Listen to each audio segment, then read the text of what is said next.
한국은 날 완전히 다른 사람으로 만들었어요. 체코 출신 디자이너 라우라의 고백입니다. 우울감과 무기력증에 시달리던 그녀가 마지막 희망을 걸고 찾아온 한국에서 벌어진 일들. 처음에는 모든 것이 낯설고 힘들었지만 한 청년과의 만남을 통해 점차 한국 사회의 진정한 모습을 발견하게 됩니다. 오늘 저희가 전해드릴 이야기는 단순한 여행이 아닌 한 인간의 내면적 성장과 한국이라는 나라가 가진 특별한 힘에 관한 것입니다. 라우라가 겪은 문화적 충돌, 언어 장벽, 그리고 그것을 극복해 나가는 과정은 우리에게 많은 생각거리를 던져줍니다. 이 감동적인 이야기가 여러분의 마음에 와닿는다면 구독과 좋아요, 알림 설정으로 응원해주세요. 앞으로도 세계 각국의 사람들이 한국에서 경험한 특별한 순간들을 계속해서 소개해드리겠습니다. 그럼 지금부터 라우라의 이야기 속으로 함께 빠져볼까요? 서울의 겨울은 체코의 겨울보다 더 매섭게 느껴졌습니다. 단지 기온 때문만은 아니었죠. 낯선 땅에서 느끼는 외로움이 그 추위를 더 깊게 만들었습니다.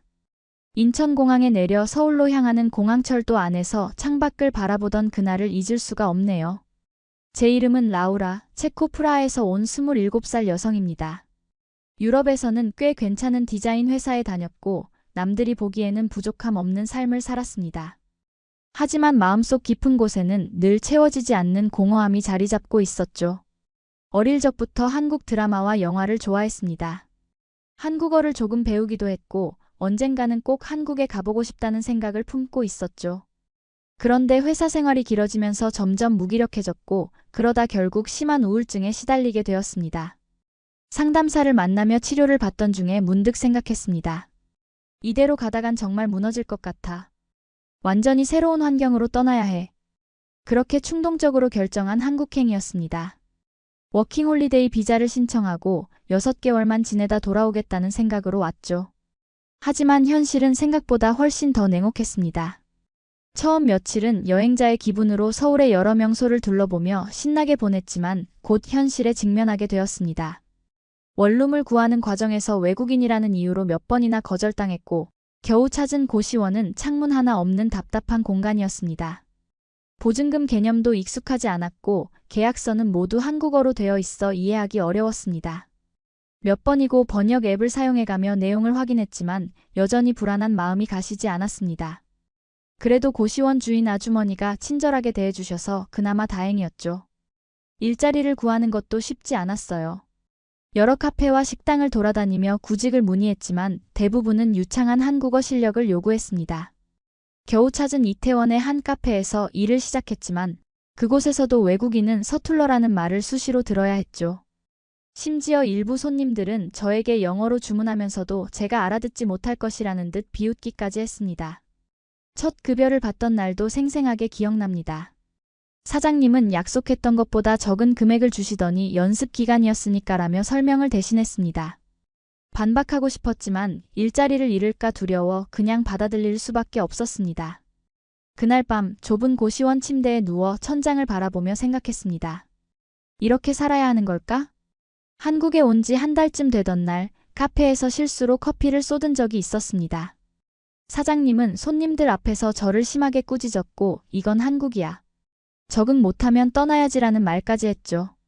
그날 저는 퇴근 후 한강변을 걸으며 처음으로 한국 땅에서 서럽게 울었습니다. 왜 이런 선택을 한 거지? 내가 무슨 착각을 한 걸까? 한강변에 앉아 프라하의 가족과 친구들 생각에 잠겼습니다.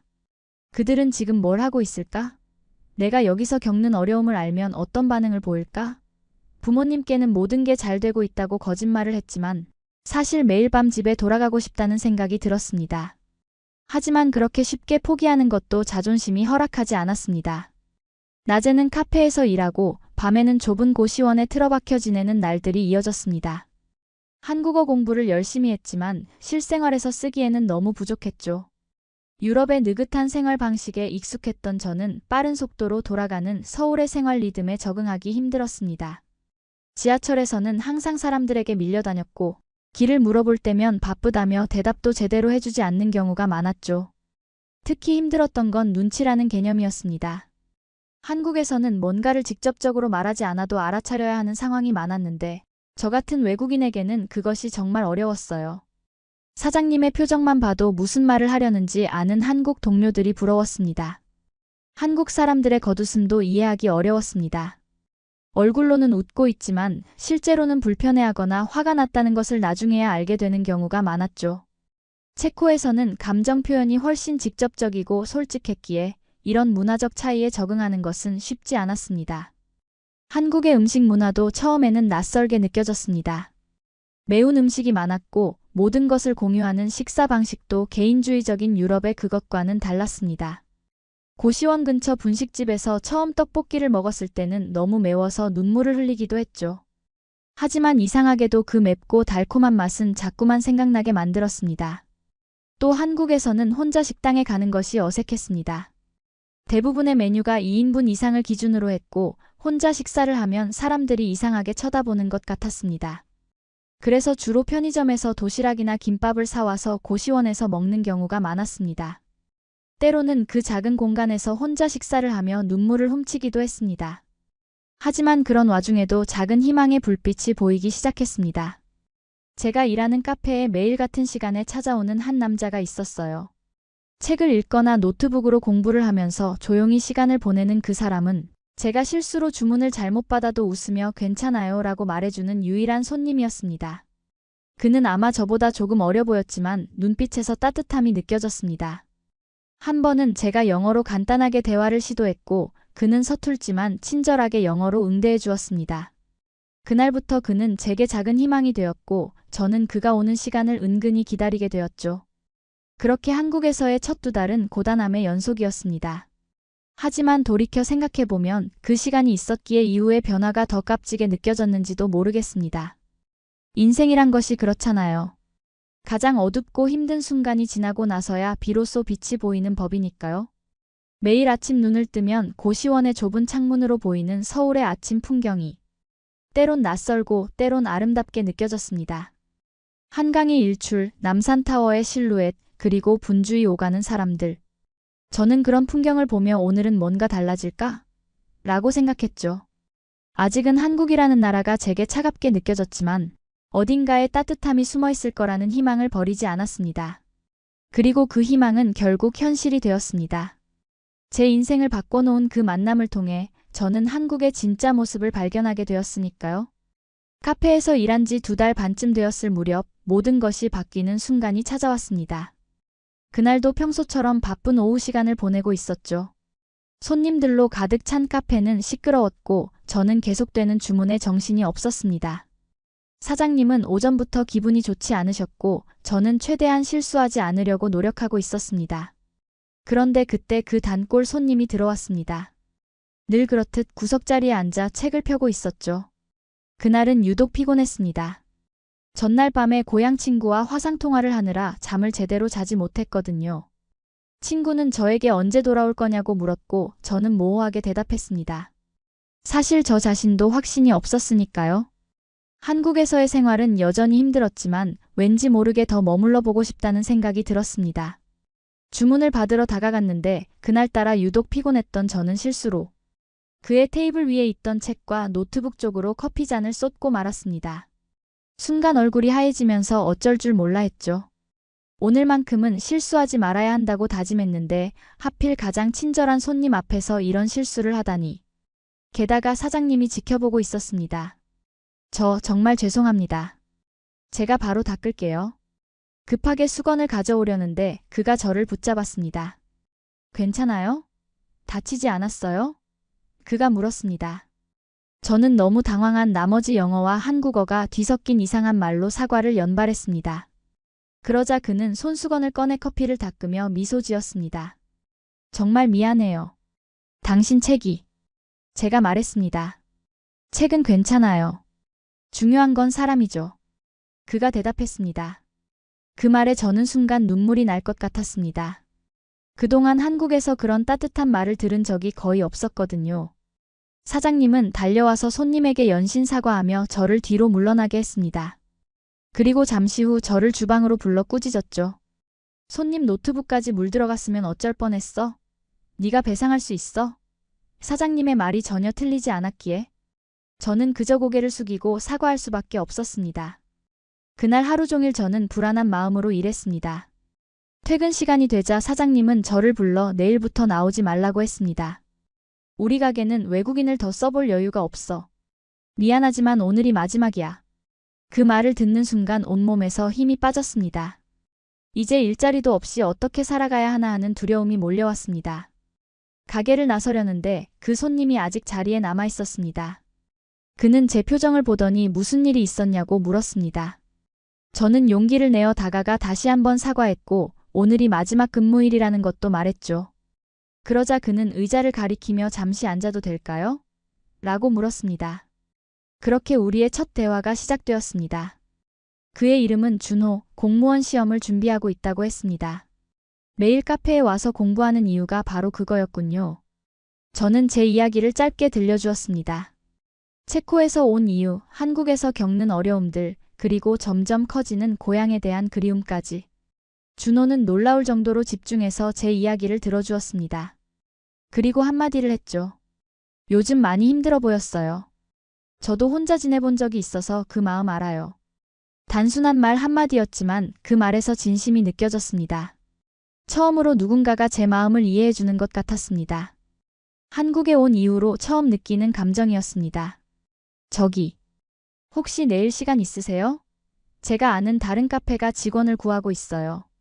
제가 소개해 드릴 수 있을 것 같은데. 준호가 말했습니다.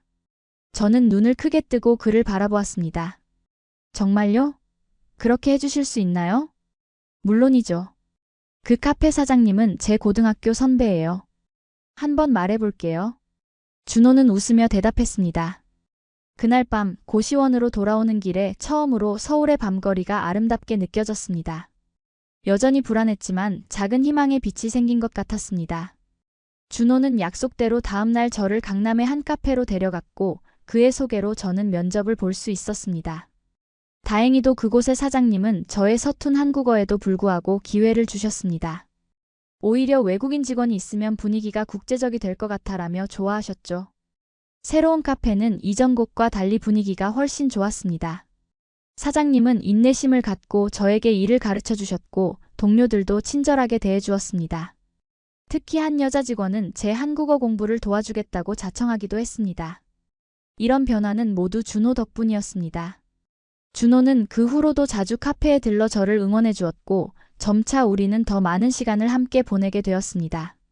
그는 제게 조금씩 한국어를 가르쳐 주기 시작했고 가끔은 퇴근 후 함께 편의점에서 간단히 저녁을 먹기도 했습니다. 그와 함께한 시간들이 쌓여갈수록 한국이라는 나라는 제게 조금씩 다르게 보이기 시작했습니다. 준호는 한국 문화와 예절에 대해 설명해 주었고 때로는 주말에 작은 박물관이나 공원을 함께 방문하기도 했습니다. 그와 함께 걸었던 북촌 한옥마을의 좁은 골목길, 서울숲의 울창한 나무들 사이로 비치는 햇살, 그리고 처음으로 맛본 진짜 한국 가정식의 맛까지. 모든 순간이 제게는 새로운 발견이었습니다. 한국 사람들이 처음에는 낯을 많이 가려요. 특히 외국인에게는 더 그럴 수 있고요. 하지만 일단 마음을 열면 정말 따뜻해요. 준호가 설명해 주었습니다. 그럼 어떻게 해야 한국 사람들의 마음을 열 수 있을까요? 저는 궁금해서 물었습니다. 시간이 필요해요. 그리고 조금은 한국적인 방식으로 다가가는 것도 중요하죠. 예를 들면 직접적으로 자신의 의견을 말하기보다는 상대방의 의견을 먼저 존중하는 태도라든가. 준호의 말을 들으며 저는 점차 한국 사회의 코드를 이해하기 시작했습니다. 특히 인상적이었던 것은 준호의 가족들이었습니다. 어느 주말 그는 저를 자신의 집으로 초대했는데 그의 부모님은 처음 보는 외국인인 저를 너무나 반갑게 맞아주셨죠. 준호의 어머니는 체코에 대해 알고 계신 것들을 이야기하시며 제가 좋아할 만한 한국 음식들을 정성스럽게 준비해 주셨습니다. 한국에서 혼자 지내기 많이 힘들지요? 우리 집은 언제든 열려 있으니 편하게 놀러 오세요. 준호의 어머니가 말씀하셨습니다. 그 말에 저는 또다시 울컥했습니다. 타국에서 가족의 따뜻함을 느끼는 건 정말 특별한 경험이었으니까요. 준호의 아버지도 저를 향해 미소를 지으시며 말씀하셨습니다. 우리 아들이 많이 도와주고 있다면서요? 준호가 친구가 별로 없는 아이라 걱정했는데 좋은 외국인 친구가 생겨서 다행이네요. 그날 저녁 준호의 집에서 나오며 그에게 물었습니다. 당신 아버지가 친구가 별로 없다고 하셨는데 정말이에요? 준호는 쑥스러운 듯 웃으며 대답했습니다. 네. 저는 항상 공부만 했거든요. 시험 준비하느라 사교적인 활동을 많이 못했어요. 그런데 왜 저 같은 외국인을 도와주려고 하셨어요? 솔직히 궁금했습니다. 잠시 생각하더니 준호가 말했습니다. 글쎄요. 어쩌면 제가 항상 혼자였기 때문에 타지에서 혼자인 사람의 마음을 이해할 수 있었던 것 같아요. 그 말을 듣는 순간 저는 준호에게 더 깊은 친밀감을 느꼈습니다. 우리는 겉으로 보기에 너무 달랐지만 마음속에는 비슷한 외로움을 품고 있었던 거죠. 준호는 제게 한국 사회의 속사정도 알려주었습니다. 빨리빨리 문화의 이면에는 열정과 효율성이 있다는 것, 겉으로는 차갑게 보일 수 있지만 정이라는 깊은 유대감을 중요시한다는 것, 그리고 눈치란 결국 타인을 배려하는 문화적 코드라는 것까지. 한국 사람들은 처음에는 낯을 가리지만 일단 마음을 열면 정말 따뜻해요. 다만 그 문을 여는데 시간이 좀 필요할 뿐이죠. 준호의 말이 점점 이해되기 시작했습니다. 3개월이 지나자 저의 한국어 실력도 조금씩 늘어갔습니다. 카페에서도 간단한 주문은 한국어로 받을 수 있게 되었고 사장님의 표정 변화도 조금씩 읽을 수 있게 되었죠. 무엇보다 중요한 것은 제 마음의 변화였습니다. 이제는 매일 아침 눈을 뜨는 것이 두렵지 않았고 오히려 새로운 하루에 대한 기대감이 생겨났습니다. 한국에서의 생활이 4개월째로 접어들면서 저는 이 나라에 대한 이해가 깊어졌습니다. 강남의 카페에서 일하며 다양한 사람들을 만났고 한국인들의 라이프 스타일과 문화를 가까이서 관찰할 수 있었습니다. 비록 손님들과 깊은 대화를 나누지는 못했지만 그들의 표정이나 행동에서 많은 것을 배웠습니다. 특히 바쁜 아침 시간 많은 직장인들이 카페에 들러 커피를 사가는 모습이 인상적이었습니다. 그들의 긴장된 표정, 빠른 걸음걸이, 그리고 핸드폰을 놓지 않는 모습에서 한국 사회의 역동성을 느낄 수 있었습니다. 카페에서의 일도 점점 나아지기 시작했습니다. 손님들은 이제 제 서툰 한국어에 웃음 짓기보다는 격려해주는 경우가 많아졌고 사장님도 저를 향한 태도가 조금씩 바뀌어 갔습니다. 어느 날은 바쁜 시간에 제가 능숙하게 주문을 처리하는 모습을 보고 많이 좋아졌네라는 말을 해주셨죠. 그 한마디가 제게는 큰 힘이 되었습니다. 준호와의 관계도 더욱 깊어져 갔습니다. 이제는 서로의 습관이나 취향까지 알게 되었고 저는 그의 성실함과 따뜻함에 점점 더 마음이 끌렸습니다. 주말이면 준호와 함께 서울의 여러 곳을 탐험했습니다. 북한산 등산을 통해 서울의 전경을 내려다보기도 했고 한강에서 치맥치킨과 맥주를 즐기기도 했습니다. 특히 야시장에서의 경험은 잊을 수 없는 추억이 되었습니다.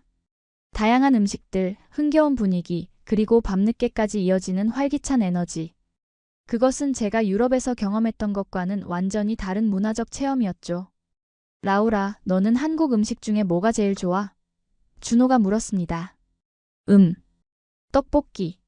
저는 웃으며 대답했습니다. 와, 외국인이 떡볶이를 좋아하다니.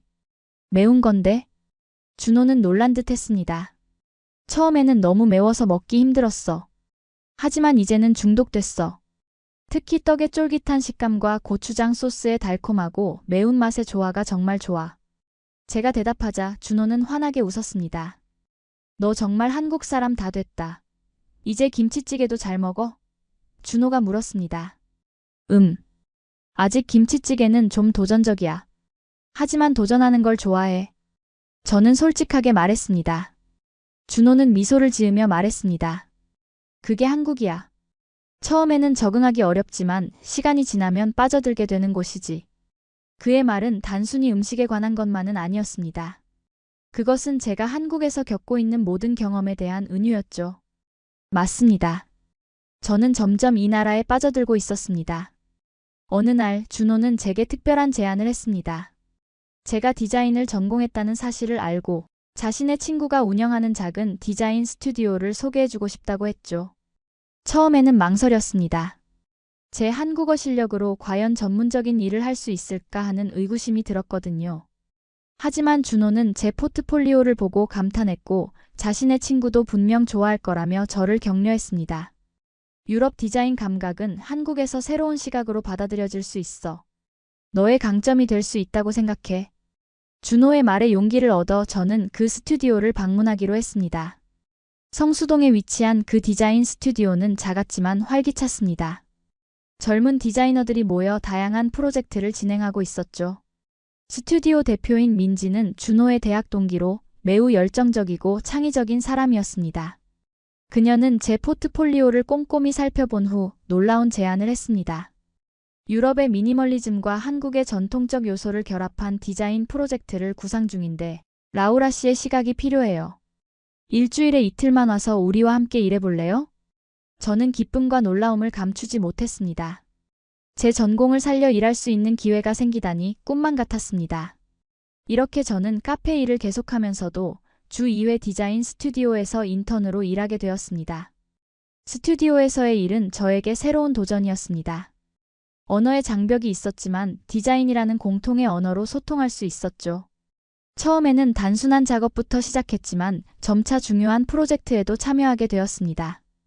특히 저의 유럽적 감각과 한국의 디자인 요소를 결합한 작업들은 팀원들로부터 좋은 평가를 받았습니다.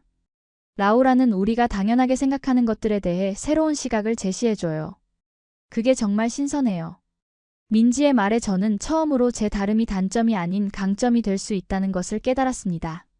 한국에서의 생활이 5개월 차로 접어들면서 저는 점점 더 이 나라에 적응해가고 있었습니다. 이제는 지하철도 능숙하게 이용할 수 있었고 간단한 일상 대화도 한국어로 할 수 있게 되었습니다. 고시원에서 원룸으로 이사를 하면서 생활 공간도 넓어졌고 요리도 직접 해 먹을 수 있게 되었죠. 김치찌개와 된장찌개 같은 한국 요리도 조금씩 도전해보기 시작했습니다. 하지만 새로운 걱정도 생겼습니다. 워킹홀리데이 비자는 곧 만료될 예정이었고 체코로 돌아가야 할지 아니면 한국에 더 머물 방법을 찾아야 할지 고민이었습니다. 이제는 한국이 단순한 여행지가 아닌 제 삶의 일부가 되어 있었으니까요. 그런 고민을 준호에게 털어놓았을 때 그는 진지하게 말했습니다. 한국어를 더 배우고 싶다면 어학원에 등록하고 학생 비자로 전환하는 방법도 있어.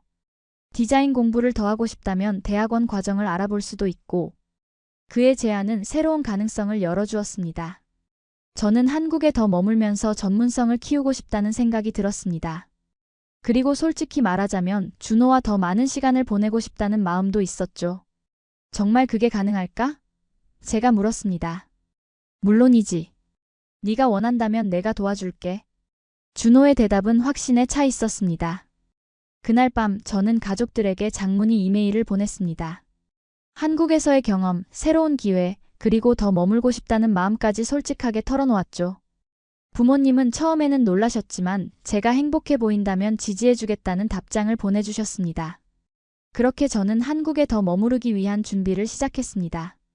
준호의 도움으로 서울의 한 어학원에 등록했고 학생 비자로 전환하기 위한 서류 작업도 진행했습니다. 모든 과정은 쉽지 않았지만 한 단계씩 나아가는 느낌이 좋았습니다. 디자인 스튜디오에서의 일도 점점 더 중요해졌습니다. 민지는 제게 정식 계약을 제안했고 주 3일로 근무 일수를 늘렸습니다. 카페 일은 주말에만 하기로 했죠. 제 디자인 작업이 실제 클라이언트들에게 선보여질 때의 그 짜릿함은 이루 말할 수 없었습니다. 라우라, 내 작업이 정말 좋은 반응을 얻고 있어. 특히 한국 전통 문양을 현대적으로 재해석한 그 시리즈는 클라이언트가 대만족했대. 민지의 말에 저는 큰 자부심을 느꼈습니다. 한편 준호와의 관계도 점점 깊어져 갔습니다. 우리는 이제 서로에게 특별한 감정이 있다는 것을 인정했고 공식적으로 연인 관계가 되었습니다. 준호는 여전히 공무원 시험을 준비 중이었지만 저를 위해 시간을 내주었고 우리는 서로에게 큰 힘이 되어 주었습니다. 라우라, 너는 내게 큰 변화를 가져왔어. 항상 책만 보던 내가 이렇게 다양한 경험을 하게 됐으니까. 준호의 말에 저는 웃으며 대답했습니다. 나도 마찬가지야. 너 덕분에 한국이라는 나라를 진짜로 알게 됐으니까. 어느 주말 우리는 준호의 고향인 강원도의 작은 마을을 방문했습니다. 서울과는 완전히 다른 한국의 모습을 볼 수 있었죠. 산으로 둘러싸인 평화로운 마을, 흙내음이 나는 좁은 길, 그리고 수십 년 된 감나무가 있는 준호의 할머니 집. 할머니는 저를 보자마자 환하게 웃으시며 손을 잡아주셨습니다. 언어가 통하지 않았지만 그 따뜻한 손길에서 진심이 느껴졌습니다. 할머니가 외국인을 처음 보셨을 텐데 전혀 낯설어하지 않으시네요. 제가 준호에게 말했습니다. 할머니는 사람의 마음을 보시는 분이에요. 언어보다 중요한 건 마음이라고 항상 말씀하셨거든요. 준호의 대답에 저는 깊이 공감했습니다. 그날 밤 할머니가 직접 담그신 된장으로 만든 찌개를 먹으며 저는 이것이 진짜 한국이구나 싶었습니다. 화려한 서울의 고층 빌딩이 아닌 이런 소박하고 진실된 순간에 한국의 진정한 모습이 담겨 있었던 거죠. 강원도에서 돌아온 후 저는 일기장에 이런 글을 적었습니다. 오늘로 한국에 온 지 5개월이 되었다. 처음에는 모든 것이 낯설고 힘들었지만 이제는 이곳이 제2의 고향처럼 느껴진다. 언어는 여전히 어렵지만 말보다 중요한 것은 마음이라는 것을 배웠다. 준호와 그의 가족들, 민지와 스튜디오 동료들, 그리고 카페 사장님까지 모두가 내게 한국의 다른 모습을 보여주었다. 이제 나는 확신한다. 내가 충동적으로 한 선택이 내 인생에서 가장 큰 축복이 되었다는 것을. 한국에서의 시간이 6개월이 되었을 때 저는 중요한 결정을 내렸습니다. 학생 비자로 전환하여 적어도 1년 더 한국에 머물기로 한 것입니다. 어학원 등록과 비자 전환 과정은 생각보다 복잡했지만 준호와 디자인 스튜디오의 민지가 큰 도움을 주었습니다. 특히 민지는 제가 학업과 병행할 수 있도록 근무 시간을 유연하게 조정해 주었죠. 라우라, 네가 우리 스튜디오에 새로운 활력을 불어넣었어. 너의 유럽적 감각과 한국적 요소를 결합한 디자인이 정말 좋은 반응을 얻고 있어. 우리는 네가 계속 함께 일했으면 좋겠어. 민지의 말에 저는 큰 자부심을 느꼈습니다.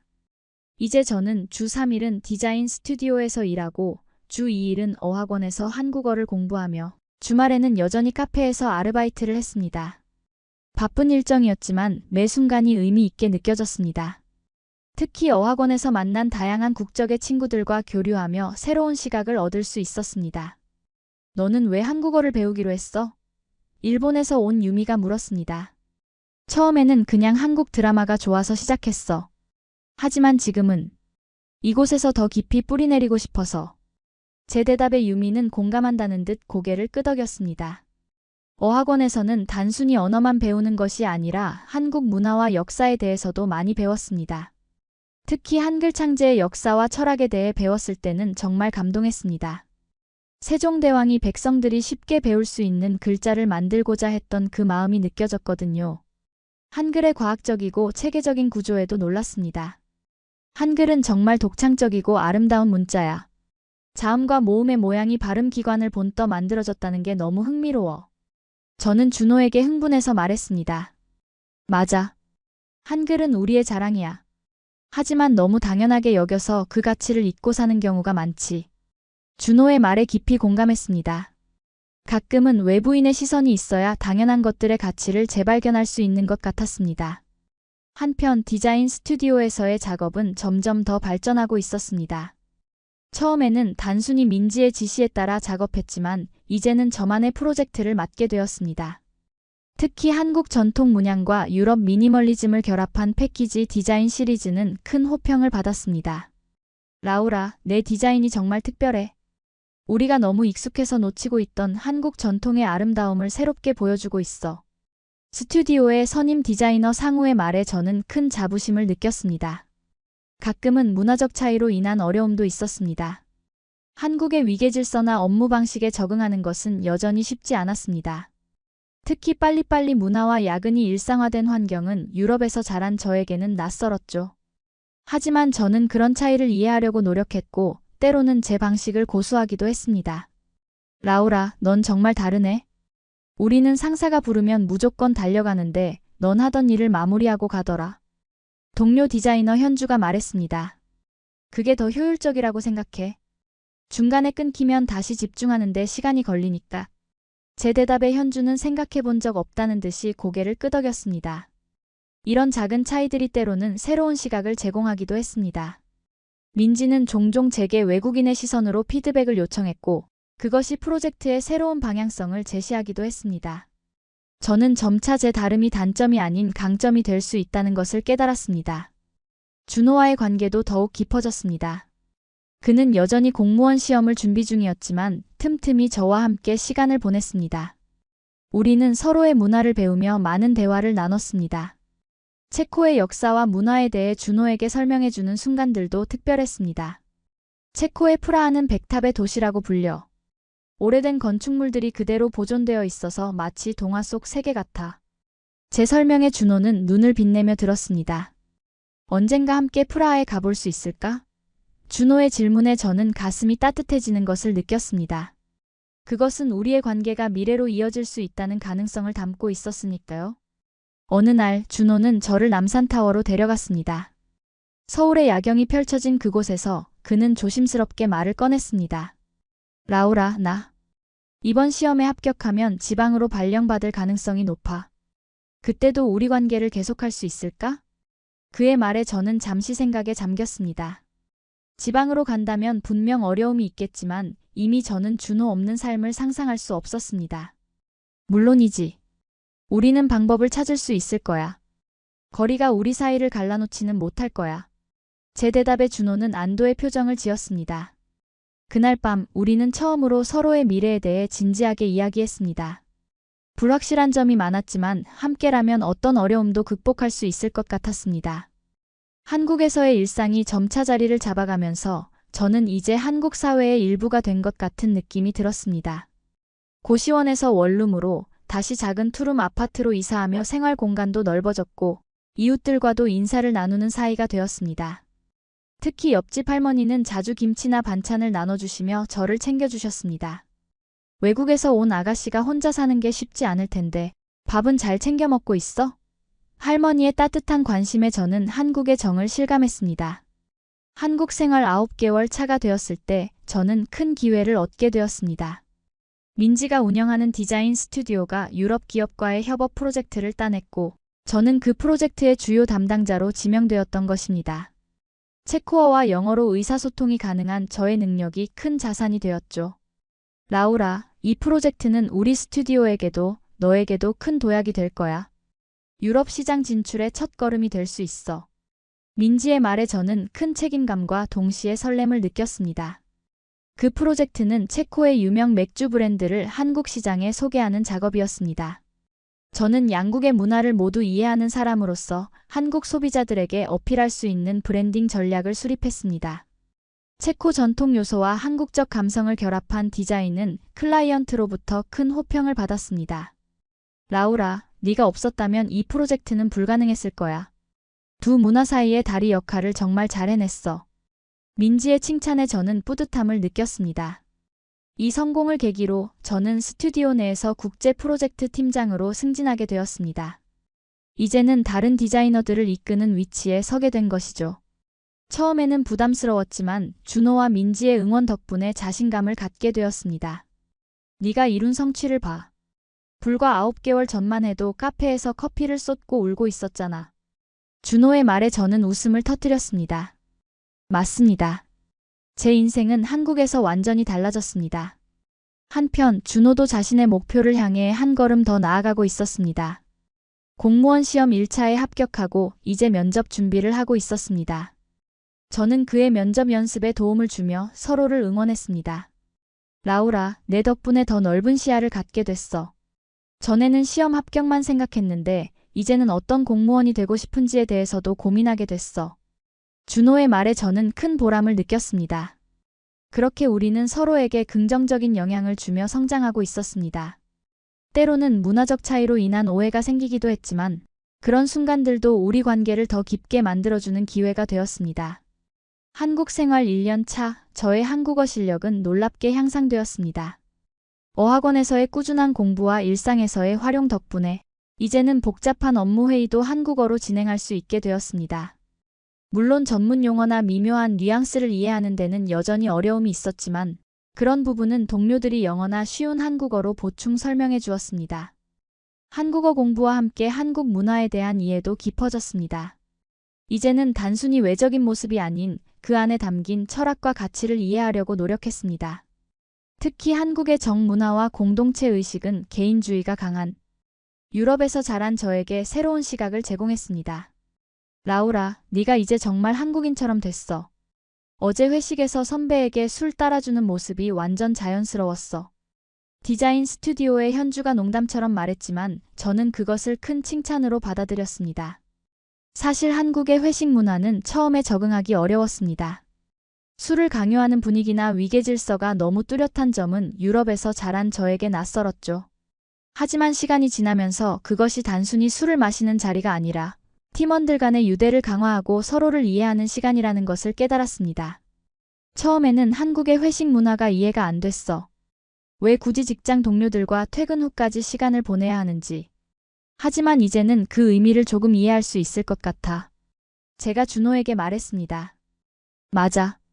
한국은 관계를 중요시하는 사회야.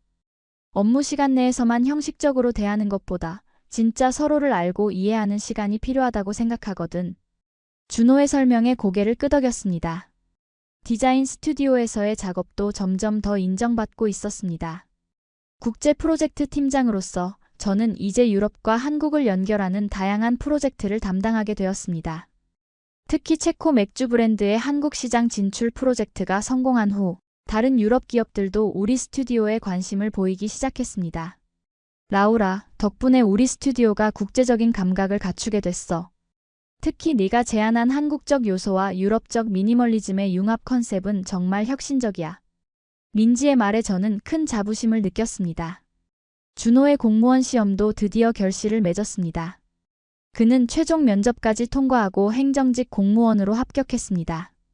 다행히도 서울 근처의 경기도 지역으로 발령받게 되어 우리는 여전히 자주 만날 수 있었습니다. 축하해, 준호. 네가 그토록 원하던 꿈을 이룬 거야. 저는 진심으로 기뻤습니다. 고마워, 라우라. 사실 면접 때 너에 대해 이야기했어. 외국인 친구를 통해 한국 사회를 새롭게 바라보게 되었고 그것이 공직자로서 더 넓은 시각을 갖는 데 도움이 될 거라고. 준호의 말에 저는 깊은 감동을 받았습니다. 우리의 관계는 이제 주변 사람들에게도 공식적으로 인정받는 사이가 되었습니다. 준호의 부모님은 처음에는 아들이 외국인과 교제한다는 사실에 걱정하셨지만 저를 더 알게 된 후에는 오히려 저를 가족처럼 대해주셨습니다. 라우라, 우리 아들을 잘 부탁해요. 준호가 너를 만난 이후로 정말 많이 밝아졌어요.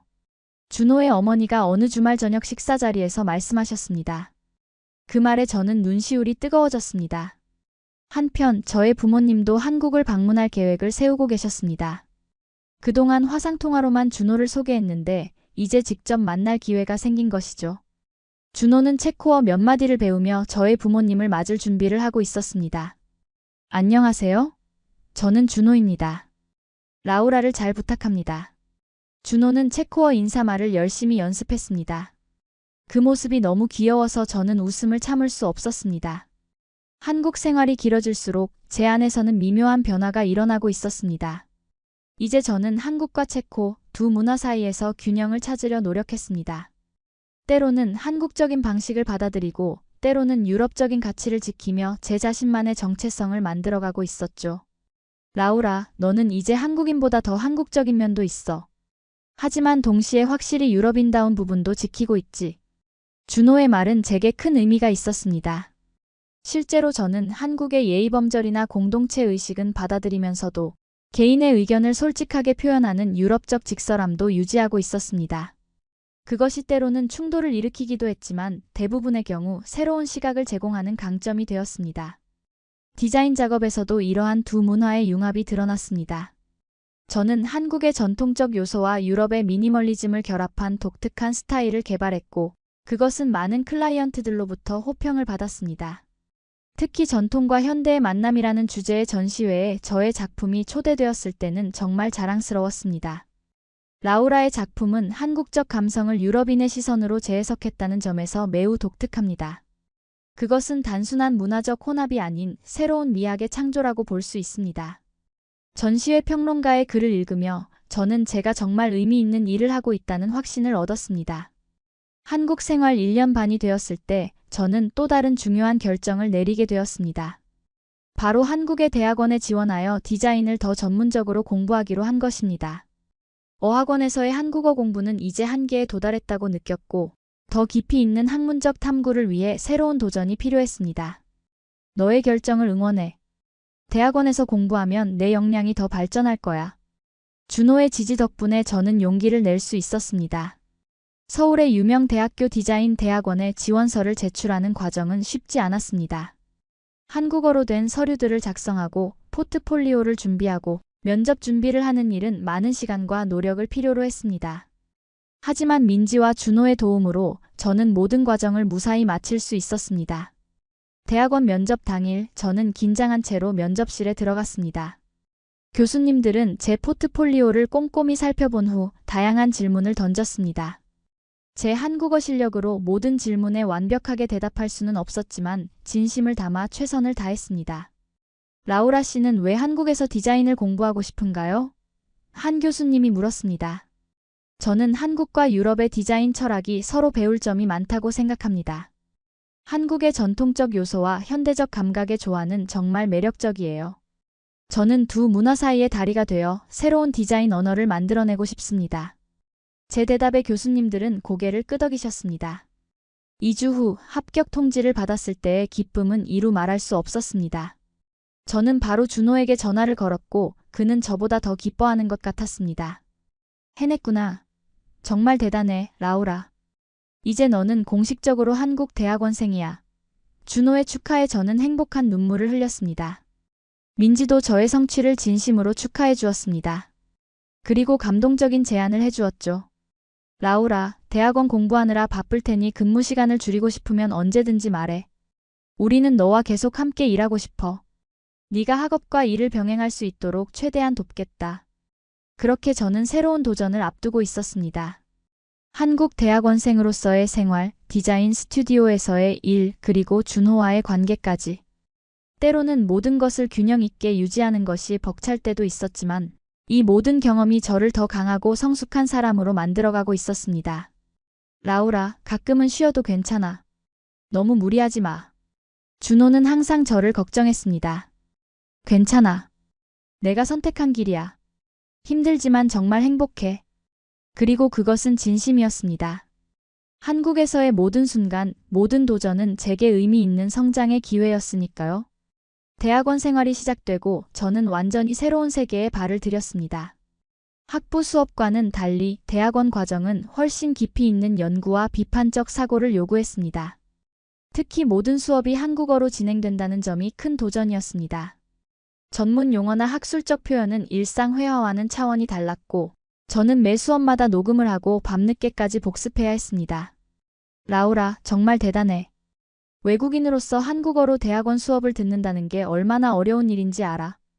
같은 과 한국인 학생 지연의 말에 저는 용기를 얻었습니다. 다행히도 교수님들과 동기들은 저의 상황을 이해해 주었고 필요할 때마다 도움을 주었습니다. 특히 디자인 철학 수업의 김 교수님은 수업 후 따로 시간을 내어 제가 이해하지 못한 부분을 설명해 주셨습니다. 라우라 씨, 한국어로 이런 어려운 개념을 이해하려는 노력 자체가 대단합니다. 포기하지 말고 계속 도전하세요. 김 교수님의 격려는 저에게 큰 힘이 되었습니다. 대학원 과정에서 특히 흥미로웠던 것은 동서양 디자인의 철학적 차이에 관한 세미나였습니다. 이 수업에서 저는 서양의 개인주의적 디자인, 철학과 동양의 조화로운 공동체 중심 디자인 철학의 차이점을 깊이 탐구할 수 있었습니다. 저의 유럽적 배경과 한국에서의 경험이 이 주제에 대한 독특한 시각을 제공했고 저는 자연스럽게 이 분야에 더욱 관심을 갖게 되었습니다. 라우라 씨의 발표는 두 문화권에 대한 실제 경험을 바탕으로 하고 있어 매우 설득력 있었습니다. 특히 체코의 큐비즘과 한국의 조형미를 비교한 부분은 새로운 시각을 제시했다고 생각합니다. 교수님의 평가에 저는 큰 자부심을 느꼈습니다. 이 과정에서 저는 제 석사 논문 주제도 점차 구체화할 수 있었습니다. 한국 전통 문양의 현대적 재해석, 서양 미니멀리즘과의 융합을 중심으로라는 주제로 저만의 독특한 디자인 철학을 학문적으로 발전시키고자 했습니다. 물론 대학원 생활이 항상 순탄했던 것은 아닙니다. 때로는 언어적 한계로 인해 제 생각을 제대로 표현하지 못할 때면 좌절감을 느끼기도 했고 한국 학생들 사이에서 종종 외로움을 느끼기도 했습니다. 특히 그룹 프로젝트에서는 문화적 차이로 인한 오해가 생기기도 했습니다. 라우라는 너무 직설적이야. 우리가 제안한 아이디어에 대해 바로 이건 안 될 것 같아라고 말하니까 좀 당황스러웠어. 한 동기가 다른 학생에게 말하는 것을 우연히 듣게 되었을 때 저는 마음이 아팠습니다. 그날 저는 준호에게 이 일을 털어놓았습니다. 나는 그저 솔직하게 의견을 말한 건데 그게 이곳에서는 무례하게 느껴질 수 있다는 걸 미처 생각하지 못했어. 한국에서는 직접적인 거절보다는 완곡한 표현을 선호해. 검토해볼게요. 나 좋은 의견인데 조금 더 생각해봐야 할 것 같아요. 같은 식으로. 준호의 설명에 저는 고개를 끄덕였습니다. 이런 경험들을 통해 저는 더욱 문화적 감수성을 키워갔고 상황에 따라 제 소통 방식을 조정하는 법을 배웠습니다. 그것은 단순히 한국 문화에 맞추는 것이 아니라 더 효과적인 소통을 위한 지혜였습니다. 한편 디자인 스튜디오에서의 일도 계속되고 있었습니다. 민지는 약속대로 제가 학업과 일을 병행할 수 있도록 근무 시간을 조정해 주었고 저는 주로 국제 프로젝트를 담당하며 제 전문성을 발휘했습니다. 라우라, 네가 대학원에서 배운 것들을 우리 프로젝트에 적용해봐. 이론과 실무를 연결하는 것은 항상 가치 있는 일이야. 민지의 제안으로 저는 학문적 연구와 실제 디자인 작업을 융합하는 새로운 도전을 시작했습니다. 특히 흥미로웠던 것은 한국 전통공예 장인들과 협업하는 프로젝트였습니다. 저는 대학원에서 배운 한국 전통 미학을 바탕으로 현대적 감각을 더한 생활용품 디자인 시리즈를 기획했습니다. 이 과정에서 나전칠기, 한지공예, 도자기 등 다양한 전통 공예를 직접 배우는 기회도 가질 수 있었습니다. 이렇게 손으로 직접 만드는 과정이 디자인의 본질을 이해하는 데 큰 도움이 돼요. 컴퓨터로만 작업할 때는 느낄 수 없는 감각이죠. 나전칠기 장인 김 선생님의 말씀에 깊이 공감했습니다. 이 프로젝트는 제 석사 논문 연구와도 자연스럽게 연결되었고 실제 제품으로도 출시되어 큰 호응을 얻었습니다. 전통과 현대의 대화라는 제목으로 출시된 이 시리즈는 특히 외국인 관광객들에게 인기가 있었고 몇몇 제품은 국내외 디자인상을 수상하기도 했습니다. 라우라의 디자인은 외국인의 시선으로 한국 전통의 아름다움을 새롭게 발견하게 해줍니다. 그것은 우리 자신도 미쳐보지 못했던 가치를 일깨워주는 작업입니다. 디자인 비평가의 글은 제게 큰 의미가 있었습니다. 준호와의 관계도 더욱 깊어져 갔습니다. 그는 이제 경기도 지역에서 공무원으로 일하고 있었고 주말이면 서울로 와서 저와 시간을 보냈습니다. 우리는 서로의 바쁜 일정을 이해하고 존중하며 함께하는 시간을 더욱 소중히 여겼습니다. 어느 주말 준호는 저를 한강변으로 데이트에 초대했습니다. 우리는 자전거를 타고 한강을 따라 달렸고 저녁에는 강변에 앉아 야경을 바라보았습니다. 그때 준호가 조심스럽게 물었습니다. 라우라, 석사 과정이 끝나면 어떤 계획이 있어? 그 질문에 저는 잠시 생각에 잠겼습니다. 그동안 한국에서의 경험과 준호와 함께한 시간들이 주마등처럼 스쳐 지나갔습니다. 제가 처음 한국에 왔을 때의 불안하고 낯선 기분, 카페에서 커피를 쏟았던 그날의 당혹스러움, 준호의 가족들과 처음 만났던 따뜻한 시간들, 디자인 스튜디오에서 인정받았던 순간들. 이 모든 것이 제 인생에 큰 의미를 가져다 주었습니다. 솔직히 말하면 한국을 떠나고 싶지 않아. 제가 진심을 담아 대답했습니다. 여기서 내 인생이 정말 달라졌어. 내 가능성을 발견하게 됐고 진정한 나를 찾았다고 할까? 그리고 잠시 멈추었다가 준호를 바라보며 말했습니다. 너와 함께 있고 싶어. 준호의 눈에 기쁨이 어렸습니다. 그는 제 손을 꼭 잡고 말했습니다. 나도 같은 마음이야. 사실 오늘 이 질문을 한 이유가 있어. 그리고 그는 주머니에서 작은 상자를 꺼냈습니다. 그 안에는 화려하지는 않지만 정성이 담긴 반지가 있었습니다. 라우라, 당신과 함께 미래를 만들어가고 싶어요. 제가 당신에게 한국의 모든 아름다움을 보여드리고 당신의 꿈을 응원하고 싶어요. 결혼해 주시겠어요? 그 순간 저는 머리가 아닌 마음으로 대답했습니다. 네, 정말 그러고 싶어요. 한강변에서의 그 프로포즈는 제 인생의 또 다른 전환점이 되었습니다. 우리는 서로 다른 문화 속에서 자랐지만 서로를 이해하고 존중하는 마음이 있었기에 함께할 수 있었습니다. 그리고 그 결정은 제 삶에서 가장 행복한 선택 중 하나가 되었습니다. 결혼 준비 과정은 생각보다 복잡했습니다. 국제결혼에 필요한 서류 준비부터 양가 가족들의 만남 조율까지. 특히 저의 부모님은 한국으로 직접 오셔서 준호와 그의 가족들을 만나셨는데 언어는 통하지 않았지만 진심은 통했던 것 같습니다.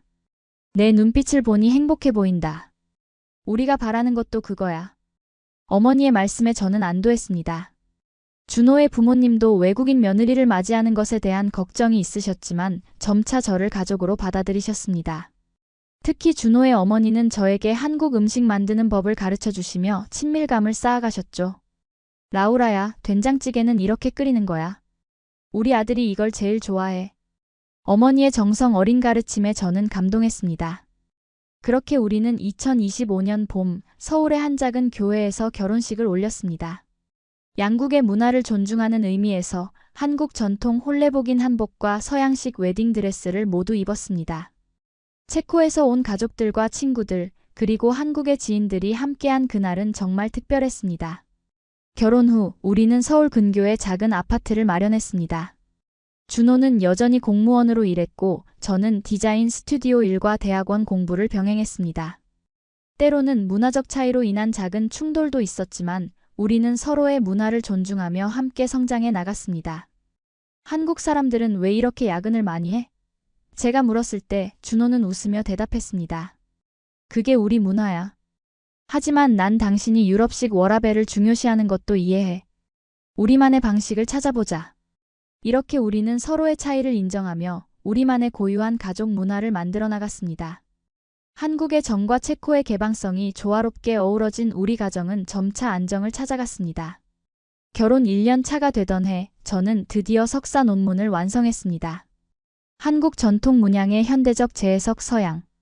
미니멀리즘과의 융합이라는 주제의 이 논문은 학계에서도 좋은 평가를 받았고 몇몇 디자인 잡지에도 소개되었습니다. 라우라 씨의 논문은 두 문화의 융합을 통한 새로운 미학적 가치를 창출했다는 점에서 높이 평가됩니다. 지도 교수님의 말씀은 제게 큰 자부심을 안겨주었습니다. 이러한 성공을 바탕으로 저는 디자인 스튜디오에서의 위치도 더욱 공고해졌습니다. 이제는 단순히 외국인 디자이너가 아닌 독창적인 시각을 가진 전문가로 인정받게 되었죠. 민지는 저를 공동 창업자로 초대하며 스튜디오의 국제 사업 부문을 맡아줄 것을 제안했습니다. 라우라, 네가 있어서 우리 스튜디오가 유럽 시장까지 진출할 수 있게 됐어. 이제 함께 더 큰 꿈을 꾸자. 민지의 제안에 저는 기쁘게 수락했습니다. 한국 생활 2년 차에 접어들면서 저는 이제 완전히 한국 사회의 일원이 되었다고 느꼈습니다. 더 이상 외국인이라는 레이블이 저를 규정하지 않았고 저는 제가 가진 독특한 배경과 시각을 강점으로 삼게 되었습니다. 한국어도 이제는 거의 불편함 없이 구사할 수 있게 되었고 한국의 문화와 예절에 대한 이해도 깊어졌습니다. 디자인 스튜디오에서의 공동 창업자 역할은 제게 더 큰 책임감을 가져다 주었습니다. 저는 유럽과 한국을 잇는 가교 역할을 하며 다양한 국제 프로젝트를 주도했습니다.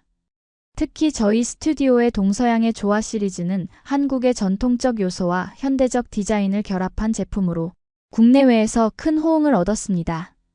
라우라의 디자인은 한국적 아름다움을 새로운 시각으로 재해석하고 있다. 이는 단순한 문화적 융합을 넘어 새로운 미학을 창조하는 작업이다. 유명 디자인 잡지의 평가는 제게 큰 자부심을 안겨주었습니다. 한편 준호는 공무원으로서 꾸준히 경력을 쌓아가고 있었습니다. 그는 경기도 지역에서의 성과를 인정받아 서울시 청년정책과로 발령받게 되었고 이제 우리는 서울과 경기도를 오가는 생활에서 벗어나 함께 더 많은 시간을 보낼 수 있게 되었습니다. 라우라, 내가 새 부서에서 첫 프로젝트로 국제 청년 교류 프로그램을 기획하고 있어. 유럽과 한국의 청년들이 서로의 문화를 배우고 협력할 수 있는 자리야. 내 의견을 듣고 싶어. 준호의 제안에 저는 기쁘게 동참했습니다.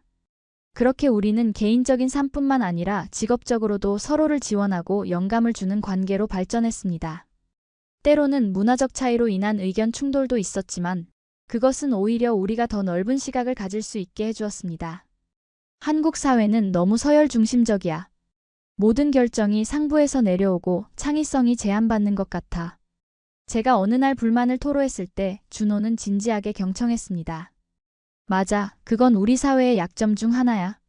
하지만 그런 구조가 안정성과 효율성을 가져다 주기도 해. 유럽의 수평적 문화에서 우리가 배울 점이 많다고 생각해.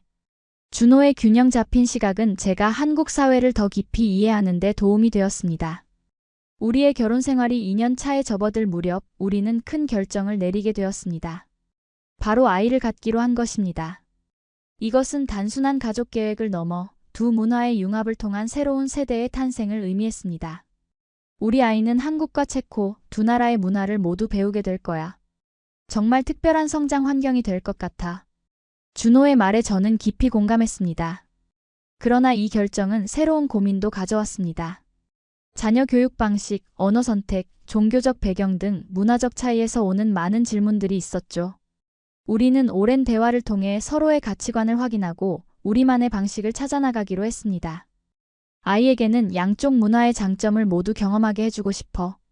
한국의 교육열과 공동체 의식, 그리고 유럽의 개인 존중과 창의성을 함께요.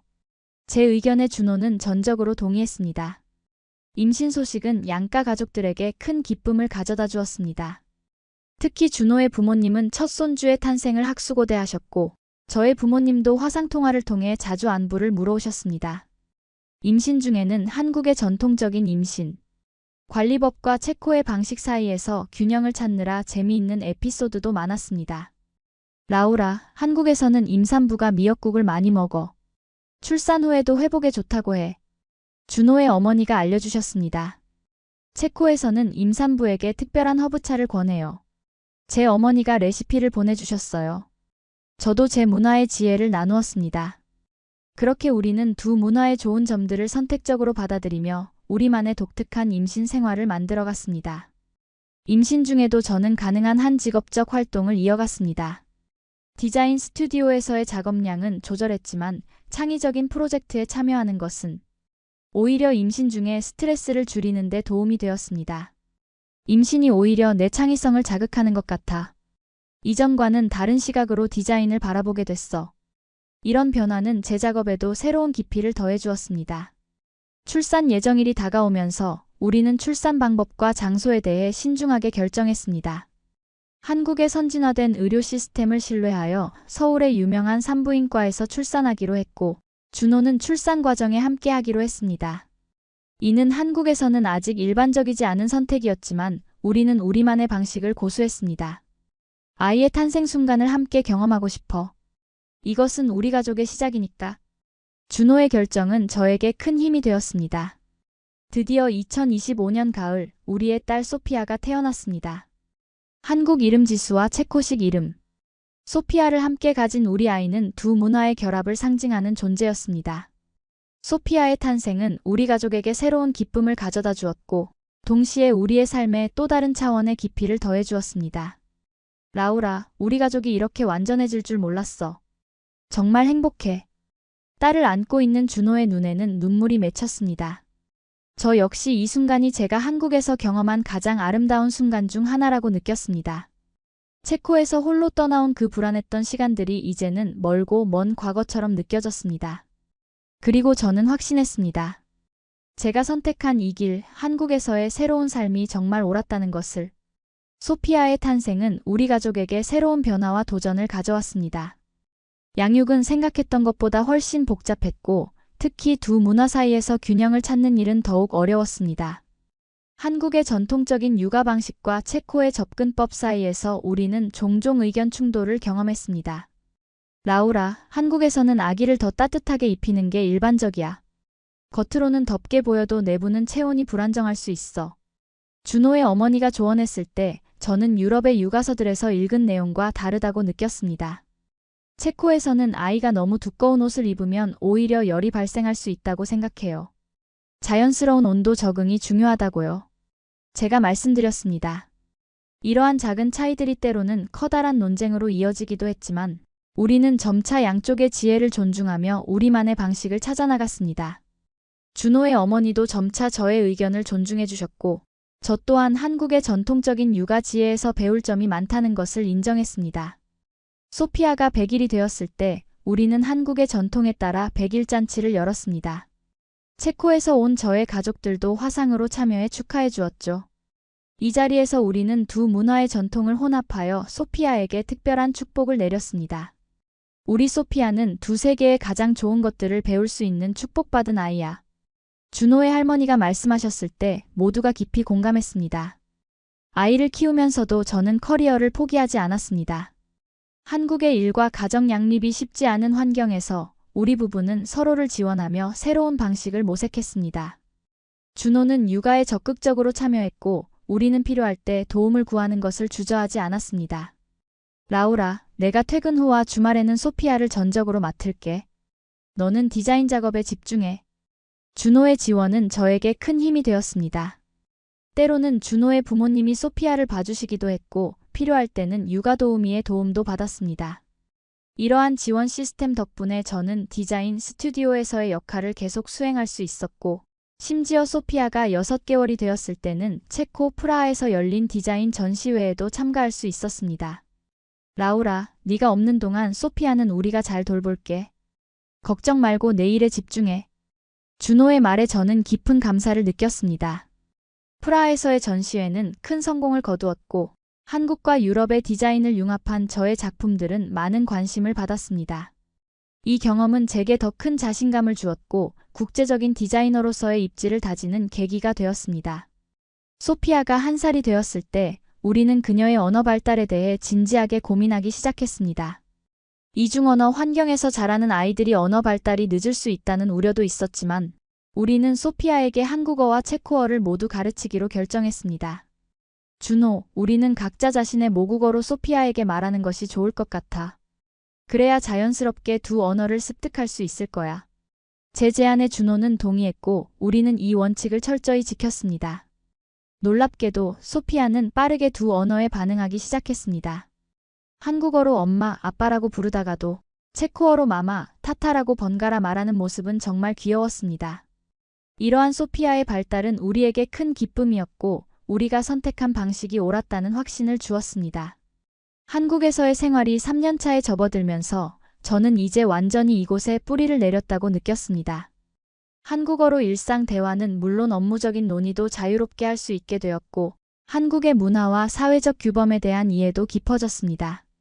그럼에도 불구하고 저는 제 체코인으로서의 정체성도 소중히 여겼습니다. 라우라, 네가 한국에 너무 잘 적응해서 놀라워. 하지만 동시에 내 고유한 문화적 배경을 잃지 않았다는 게 정말 대단해. 민지의 말에 저는 깊이 공감했습니다. 정말 그랬습니다. 저는 한국의 일부가 되어가는 동시에 제 뿌리도 소중히 간직하고 있었습니다. 그리고 이 두 가지 정체성의 조화가 제가 가진 가장 큰 강점이라고 생각했습니다. 소피아가 18개월이 되었을 때 우리는 가족여행으로 체코를 방문했습니다. 소피아가 저의 고향과 가족들을 만나는 첫 번째 기회였고 준호 역시 체코를 더 깊이 경험할 수 있는 시간이었습니다. 와, 프라하는 정말 동화 속 도시 같아. 사진으로 보던 것보다 훨씬 아름답네.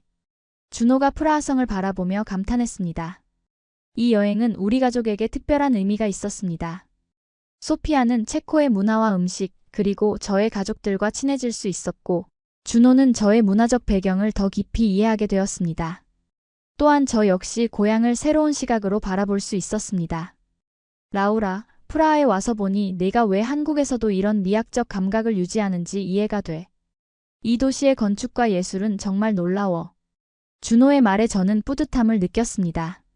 체코 여행에서 돌아온 후 저는 새로운 디자인 프로젝트를 시작했습니다.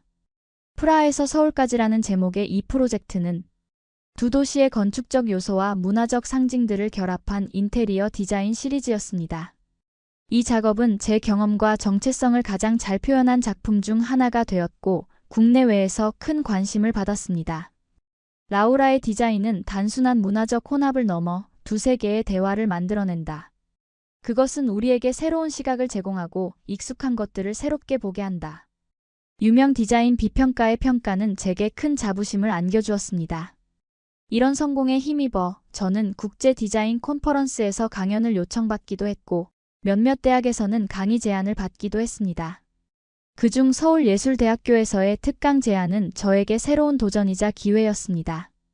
대학생들에게 내 경험과 지식을 나눌 수 있다니 정말 영광이야. 하지만 한국어로 강의하는 건 아직 부담스러워. 저의 고민에 준호는 격려해 주었습니다. 넌 할 수 있어. 그리고 너의 약간의 외국인 억양은 오히려 강의에 신선함을 더할 거야.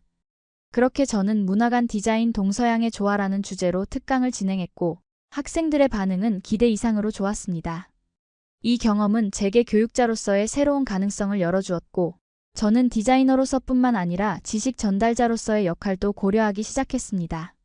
한국 생활 4년차에 접어든 2024년 우리 가족은 또 다른 기쁜 소식을 맞이했습니다. 바로 둘째 아이의 임신이었습니다.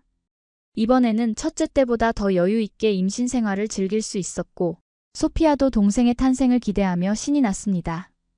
엄마, 동생이 언제 와요? 소피아가 제 배를 만지며 물었을 때 그 순간의 행복감은 이루 말할 수 없었습니다. 2025년 봄, 우리의 둘째 아들 토마스 한국 이름 민준가 태어났습니다. 소피아와는 달리 토마스는 준호를 닮아 한국적인 외모가 더 두드러졌습니다.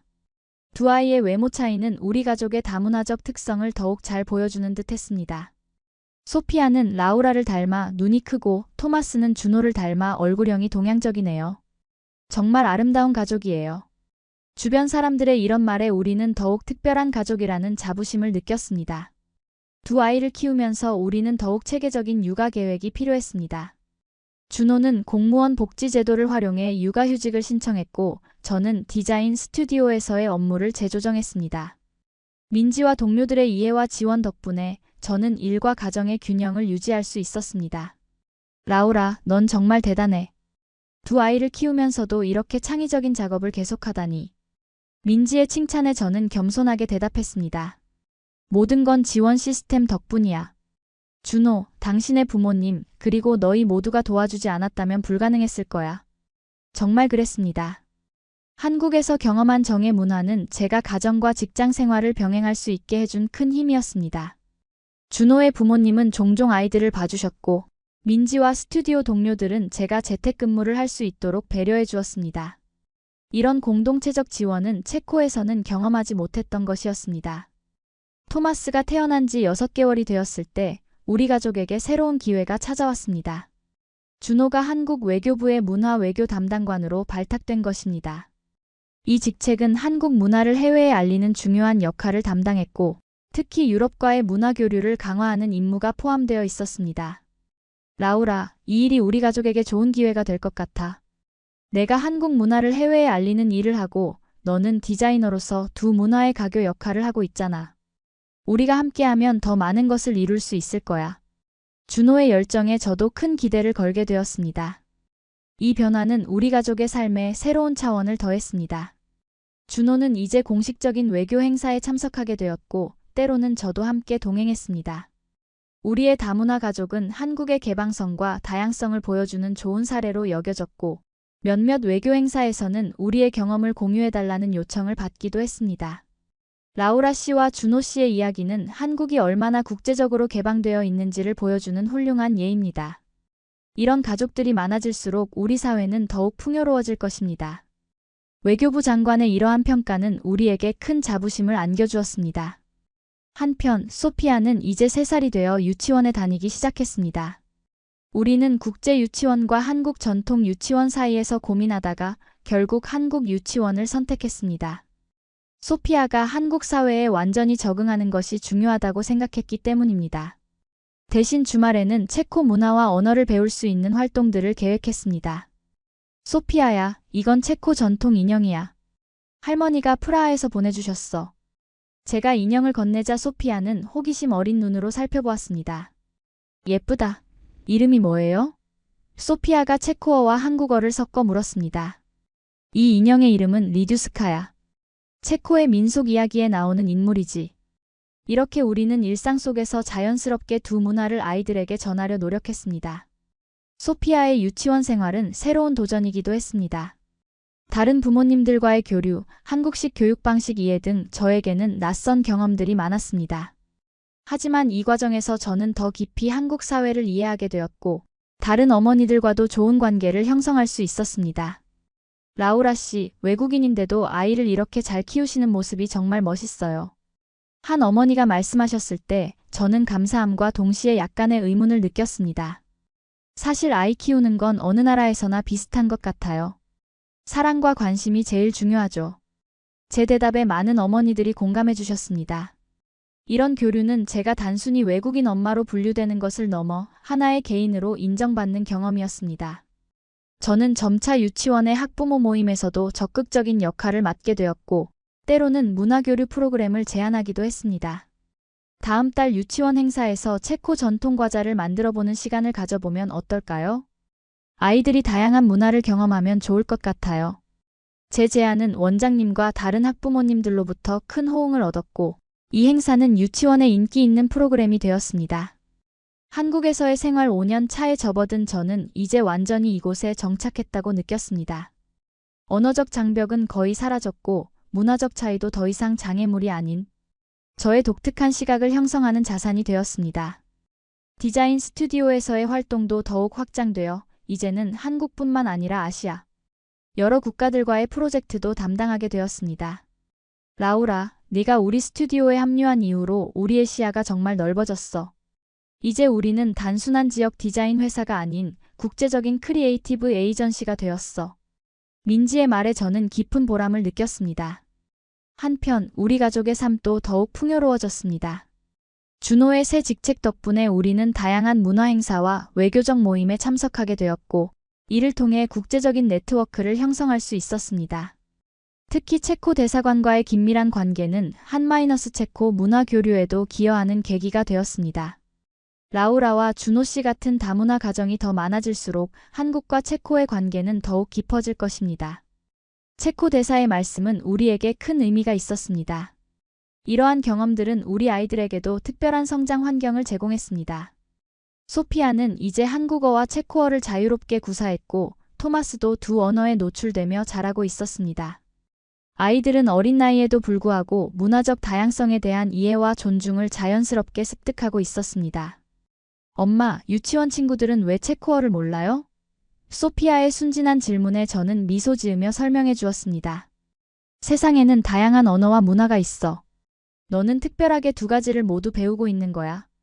이렇게 우리 가족은 한국에서의 삶에 완전히 녹아들었지만 동시에 우리만의 독특한 정체성을 유지하며 살아가고 있었습니다. 그것은 단순한 적응이 아닌 새로운 문화적 융합의 창조였습니다. 그리고 이 과정에서 우리 모두는 더 넓은 세계관과 더 깊은 인간적 이해를 갖게 되었습니다. 한국에서의 6년 차, 우리 가족의 삶은 더욱 단단하게 뿌리내렸습니다. 소피아는 유치원에서 초등학교로 진학했고, 토마스는 어린이집에 다니기 시작했습니다. 준호는 외교부에서 더 중요한 역할을 맡게 되었고, 저 역시 디자인 스튜디오에서의 활동 영역을 넓히고 있었습니다. 초등학교 입학은 소피아에게도 저희에게도 큰 변화였습니다. 한국의 교육 시스템은 체코와는 많이 달랐고, 특히 학부모의 역할과 기대치가 높다는 점이 도전적이었습니다. 학부모 상담, 알림장 확인, 방과 후 활동 선택 등 처음에는 낯설고 복잡하게 느껴졌습니다. 라우라 씨, 이번 주 학부모 회의에서 방과 후 수업 신청을 해야 해요. 영어와 수학 중에서 고민 중이시죠? 다른 어머니의 질문에 저는 약간 당황했습니다. 사실, 소피아는 이미 이중 언어를 사용하고 있어서 영어보다는 다른 활동을 찾고 있어요. 예술이나 체육 같은 것으로요. 제 대답에 몇몇 어머니들은 놀란 표정이었습니다. 한국의 교육 열풍 속에서 저희는 소피아에게 더 균형 잡힌 경험을 제공하고자 노력했습니다. 한국식 교육의 장점을 수용하면서도 유럽식 교육의 자유로움과 창의성도 지키고자 했죠. 이는 쉽지 않은 선택이었지만 준호와 저는 꾸준한 대화를 통해 합의점을 찾아갔습니다. 라우라, 한국에서는 학업 성취가 정말 중요해. 하지만 난 소피아가 네가 가진 창의성과 자유로운 사고도 배웠으면 좋겠어. 준호의 생각은 저와 크게 다르지 않았습니다. 우리가 소피아에게 양쪽의 장점을 모두 가르칠 수 있다면 그건 정말 특별한 교육이 될 거야. 우리는 이런 공통된 비전을 가지고 아이들의 교육 방향을 설정했습니다. 한편 디자인 스튜디오에서의 저의 역할은 점점 더 중요해졌습니다. 민지와 저는 이제 공동 대표로서 스튜디오를 이끌었고, 우리의 프로젝트는 아시아를 넘어 유럽과 북미까지 확장되었습니다. 특히 동서양의 조화라는 우리 스튜디오의 철학은 글로벌 시장에서 큰 호응을 얻었습니다. 라우라, 내가 합류한 이후로 우리 스튜디오는 정말 국제적인 비전을 갖게 됐어. 이제 우리는 단순한 디자인 회사가 아닌 문화적 가교 역할을 하는 크리에이티브 그룹이 됐지. 민지의 말에 저는 깊은 보람을 느꼈습니다. 우리 스튜디오의 가장 큰 프로젝트 중 하나는 서울-프라하 디자인 위크를 기획하고 주최하는 것이었습니다. 이 행사는 한국과 체코의 디자이너들이 서로의 작품을 선보이고 협업할 수 있는 플랫폼을 제공했습니다. 준호의 외교부 직책 덕분에 공식적인 지원도 받을 수 있었고, 이 행사는 양국 문화교류의 중요한 이정표가 되었습니다. 라우라 씨의 비전과 열정이 없었다면 이런 의미 있는 행사는 불가능했을 것입니다. 체코 문화부 장관의 이러한 평가는 저에게 큰 자부심을 안겨주었습니다. 준호 역시 직업적으로 큰 발전을 이루었습니다. 그는 한-유럽 문화협력 담당관으로 승진했고 이제는 더 많은 국제적인 프로젝트를 주도하게 되었습니다. 특히 한국 문화의 세계화 프로젝트는 그의 주요 업무가 되었고 이를 통해 한국의 전통과 현대 문화를 세계에 알리는 데 큰 기여를 했습니다. 라우라, 네가 있어서 내 시야가 정말 넓어졌어. 이제 나는 한국 문화를 더 객관적으로 볼 수 있게 됐고 그것이 내 일에 큰 도움이 돼. 준호의 말에 저는 깊은 유대감을 느꼈습니다. 이렇게 우리는 각자의 영역에서 성장하며 동시에 서로에게 영감을 주는 관계로 발전했습니다.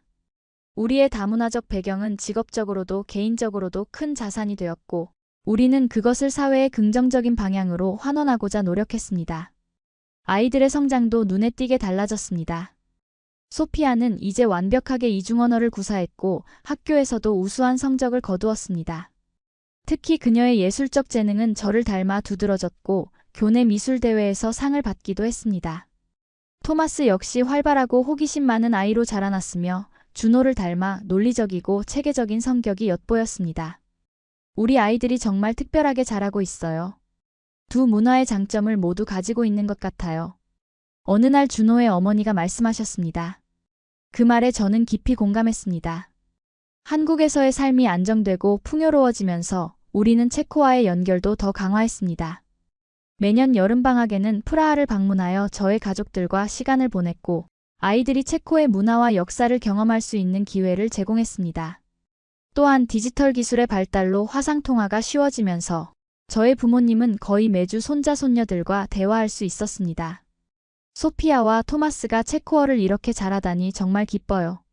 라우라, 당신과 준호가 정말 훌륭한 부모예요. 저의 어머니는 종종 이렇게 칭찬해 주셨습니다. 한국에서의 7년 차, 우리 가족에게는 중요한 결정의 시기가 찾아왔습니다. 준호가 유럽 주재 한국 문화원장으로 발령받게 된 것입니다. 이는 3년간 프라하에 거주하며 한국 문화를 유럽에 알리는 역할이었습니다. 이 제안은 우리 가족에게 흥미로운 기회였지만 동시에 어려운 결정이기도 했습니다. 라우라, 어떻게 생각해?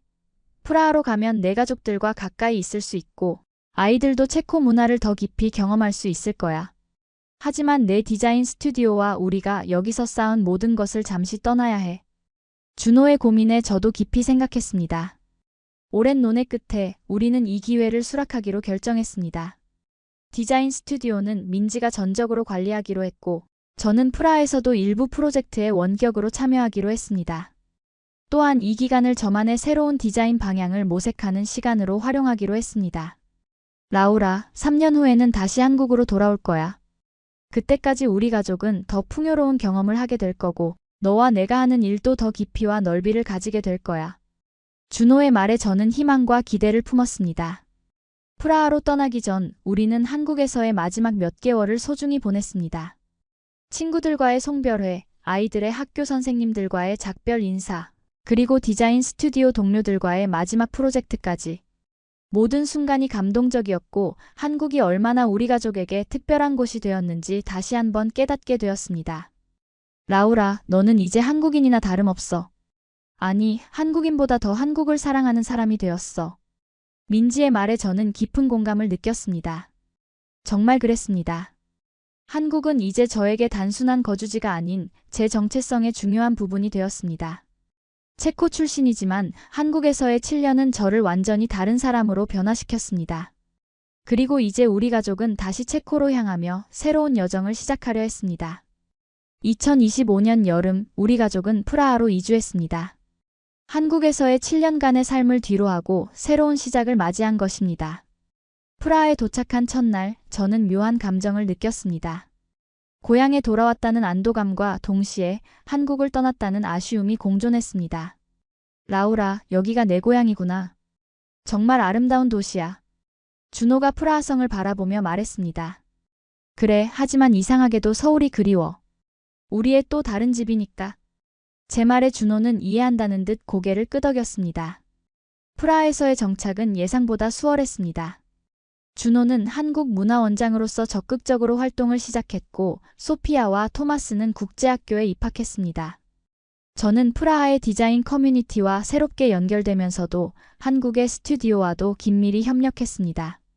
준호의 문화원장 역할은 한국 문화를 유럽에 소개하는 중요한 직책이었습니다. 그는 K-POP부터 한식, 한국 영화, 드라마, 그리고 전통 문화까지 다양한 프로그램을 기획했습니다. 특히 그가 주최한 한국 문화의 밤 행사는 체코 젊은이들 사이에서 큰 인기를 끌었습니다. 준호 씨, 한국 문화에 대한 깊은 이해와 동시에 유럽인들의 취향을 고려한 프로그램 구성이 정말 인상적입니다. 체코 문화부 관계자의 평가는 준호에게 큰 자부심을 안겨주었습니다. 저 역시 프라하에서 새로운 도전을 이어갔습니다. 서울과 프라하를 잇는 디자인 프로젝트를 주도하며 양국의 디자이너들 간의 교류를 촉진했습니다. 특히 동서양 디자인의 대화라는 제목의 전시회를 기획하여 큰 호응을 얻었습니다. 라우라의 작업은 단순한 문화적 혼합을 넘어 진정한 이해와 존중에 기반한 새로운 미학을 창조합니다. 유럽의 저명한 디자인 비평가의 평가는 저에게 큰 의미가 있었습니다. 아이들도 프라하에서의 새로운 생활에 빠르게 적응했습니다. 소피아는 이미 체코어를 유창하게 구사했기 때문에 학교 생활에 어려움이 없었고, 토마스도 놀라운 속도로 언어를 습득해갔습니다. 하지만 흥미롭게도 아이들은 종종 한국을 그리워했습니다. 엄마, 나 김치찌개가 먹고 싶어요. 어느 날 토마스가 말했을 때 저는 웃음을 참을 수 없었습니다. 오늘 저녁에 만들어줄게. 아빠가 한국에서 고춧가루를 가져왔거든. 이렇게 우리 가족은 프라하에 살면서도 한국 문화를 일상 속에서 유지했습니다. 주말이면 준호는 아이들에게 한국어를 가르쳤고 저는 한국 요리를 만들었습니다. 또한 정기적으로 한국의 가족들과 화상통화를 하며 연결을 유지했습니다. 프라하에서의 1년이 지나자 우리는 흥미로운 변화를 경험했습니다. 이전에는 한국에서 체코인 가족으로 여겨졌다면 이제는 프라하에서 한국인 가족으로 인식되는 경우가 많았습니다. 이러한 정체성의 변화는 때로 혼란스럽기도 했지만 우리는 그것을 우리 가족만의 특별한 경험으로 받아들였습니다. 라우라, 우리 가족은 정말 독특해. 한국에서는 너를 중심으로 체코 문화를 경험했고 이제 프라하에서는 나를 중심으로 한국 문화를 이어가고 있어. 준호의 말에 저는 깊이 공감했습니다. 프라하에서의 2년차, 우리는 더욱 활발히 문화교류 활동을 펼쳤습니다. 준호는 한-체코 청년 교류 프로그램을 확대했고 저는 서울-프라하 디자인 워크숍을 정기적으로 개최했습니다. 이러한 활동은 양국 관계 발전에 기여했고 우리 가족은 양국을 잇는 문화대사로서의 역할을 수행했습니다. 준호 씨와 라우라 씨 같은 다문화 가정이 양국 관계에 미치는 영향은 정말 큽니다. 여러분은 살아있는 문화교류의 상징입니다. 한국 대사의 이러한 평가는 우리에게 큰 의미가 있었습니다. 프라하에서의 마지막 해에 접어들면서 우리 가족은 한국으로 돌아갈 준비를 시작했습니다. 3년의 임기가 거의 끝나가고 있었고 준호는 서울로 복귀하여 외교부에서 더 중요한 역할을 맡게 될 예정이었습니다. 아이들도 한국 학교로 돌아가 적응해야 했고 저는 디자인 스튜디오에서의 활동을 재개할 계획이었습니다. 라우라, 프라하에서의 3년이 정말 특별했어. 하지만 난 서울이 그리워. 우리 가족의 진짜 집은 그곳인 것 같아. 준호의 말에 저는 깊이 공감했습니다. 정말 그랬습니다. 제 고향인 프라하에서 3년을 보냈지만 이상하게도 서울이 더 집처럼 느껴졌습니다. 아이들도 비슷한 감정을 가지고 있었습니다. 소피아는 한국 친구들을 그리워했고 토마스는 한국의 놀이터와 음식을 자주 언급했습니다. 엄마, 우리 곧 한국으로 돌아가요? 할머니, 할아버지도 보고 싶고 학교 친구들도 만나고 싶어요. 소피아의 말에 저는 미소 지었습니다. 그래, 곧 돌아갈 거야. 몇 달만 더 있으면 돼. 2025년 가을, 우리는 마지막 프라하에서의 마지막 날들을 보내고 있었습니다. 친구들과 가족들과의 작별 인사, 마지막 전시회, 그리고 아이들의 학교 졸업식까지. 모든 순간이 감동적이었고 동시에 서울로 돌아간다는 기대감으로 가득 찼습니다. 이 시간을 통해 저는 깊은 깨달음을 얻었습니다. 집이란 특정한 장소가 아니라 사랑하는 사람들과 함께하는 곳이라는 것을요. 그리고 저에게 있어 진정한 집은 준호와 아이들이 있는 곳, 그리고 제가 자아 실현을 할 수 있는 곳이었습니다. 그곳이 바로 한국이었습니다. 라우라, 프라하에서의 3년이 우리 가족을 더 강하게 만들었어. 이제 서울로 돌아가면 새로운 시작을 할 수 있을 거야. 준호의 말에 저는 희망을 품었습니다. 그리고 마침내 우리는 서울행 비행기에 올랐습니다.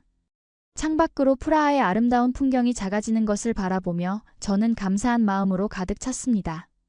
체코에서 태어나 자랐지만 한국은 제게 새로운 삶과 가능성을 열어준 특별한 곳이었습니다. 그리고 이제 우리 가족은 그곳으로 돌아가 또 다른 아름다운 이야기를 써내려갈 준비가 되어 있었습니다. 서울에 도착했을 때 공항에는 민지와 디자인, 스튜디오 동료들, 그리고 준호의 가족들이 우리를 기다리고 있었습니다. 따뜻한 환영에 저는 다시 한번 이곳이 우리의 진정한 집이라는 것을 느꼈습니다. 라우라, 준호, 정말 기다렸어요. 이제 다시 함께 일할 수 있게 되어 정말 기뻐요. 민지의 환영에 저는 감동했습니다. 우리 가족의 이야기는 여기서 끝나지 않습니다. 이것은 단지 새로운 시작일 뿐입니다. 한국과 체코 두 문화 사이에서 우리는 계속해서 다리 역할을 하며 우리만의 특별한 여정을 이어갈 것입니다.